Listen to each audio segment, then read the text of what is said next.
এইমাত্র বরবাদের সুন্দরী শিরোনামের আইটেম গান প্রকাশ পেল। নেটপাড়ায় এখন সুন্দরী শিরোনামের আইটেম গানের টিজারটি ভাইরাল। সুন্দরী গানের টিজারটি প্রকাশের সাথে সাথে লুপে নেন ভক্তরা। ভক্তদের কাছে গানটি বেশ জনপ্রিয়তা পেয়েছে।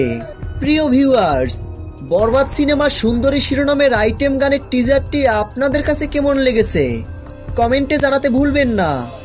ভিডিওটি ভালো লাগলে একটা লাইক দিয়ে আমাদের পাশে থাকুন। ধন্যবাদ।